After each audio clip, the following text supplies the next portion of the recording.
Coming up in this video, I'm going to be sharing with you a lot of tips in terms of how commercial to residential deals actually work.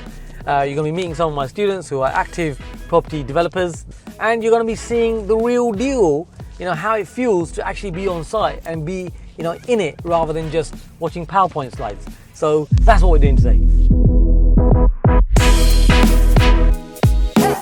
We're on the way to another one of our current projects. This is Camberwell New Road. We're taking a commercial building that was 3 offices and we're converting that into 2 residential large flats. And we're going to be doing this all within permitted development. Right, come on team, let's go inside and have a look, and we'll discuss what's going on with this lovely conversion that we're doing. So we've got part of the team here, so these are some of my development students who are actually jumping into projects like this, and they're having a good look around.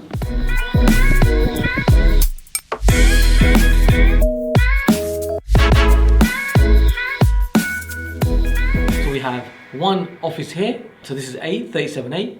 Then we've got a similar office right next door, which is 37B, and then we have 37C, which is slightly smaller, have the same type of footprint.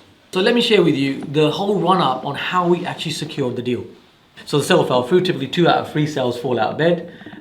They just got cold feet, they were asking too many questions, and eventually they didn't do it. Then the property went back on the market, the price was not reduced. Again, we carried on watching it. The seller didn't want to reduce the price. It was still £850,000. And then it was sale agreed again. Now, we didn't know what price it was agreed at, so we just kept in touch with the estate agent in terms of what's going on. And we kind of gauged where the price was as we got to know the estate agent, because you will, as you carry on, just literally keeping on connecting. And then what happened is that buyer pulled out as well. Last minute, literally a week before exchange. So we then came in, and that price, by the way, we found out that the price was £600,000. The way we gauged that is through the agent. So we said, look, we want to put an offer in. Nice little technique to different ways of doing this. So we want to put an offer in. Where should we be? And the agent says, well, I can't tell you that. So, well, okay. So, if we came in over 550, below 600, would that be an offer that would be accepted? No. It's got to be higher than that. Okay. So if we came in below 625, is there a chance of offer being accepted? Probably. Okay. Well, how about if it was around the 600 mark? Well, I can put it forward. So in this way, what you've done is you kind of gauged what the previous price was. We eventually found out that the price was 600,000. We found out after we purchased the property. However, we went in at a purchase price of 575,000. He was a bit reluctant to actually sell it to us at 575 because, for this area where we are right now, in sought after part of London, to be fair, you don't get these types of deals. They're rare. And by the way, it's really important you remember that. Not everything is going to work for you. It's the opportunities within that. But as you can see, we keep going. So we agreed 575. However, we had to swing it over the line.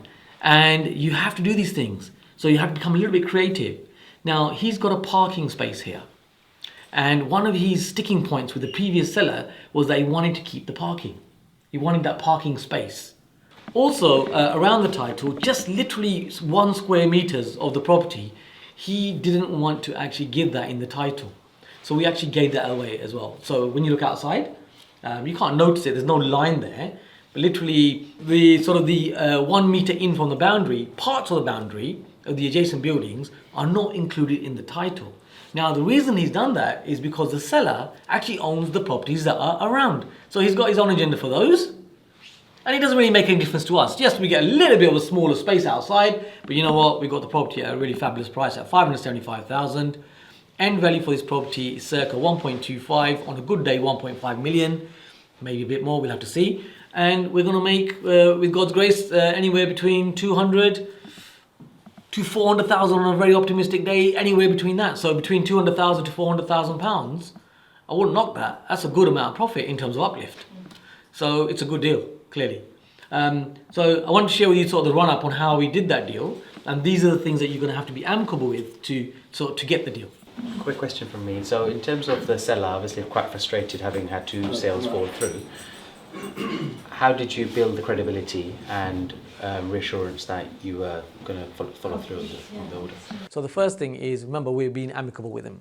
So we've said, yeah, sure, you can have the parking. Yeah, sure, we're okay to give away the 1 meter strips that you need around your properties that are adjacent. We're okay with that. That was the first thing. So we're amicable.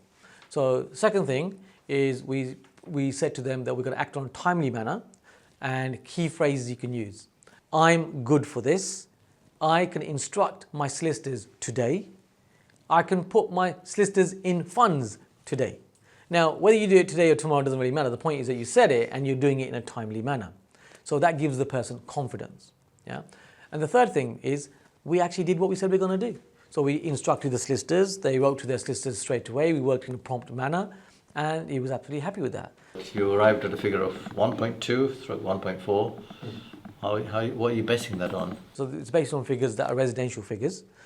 So residential figures in the area where flats are selling for the prices that we've said they're selling for.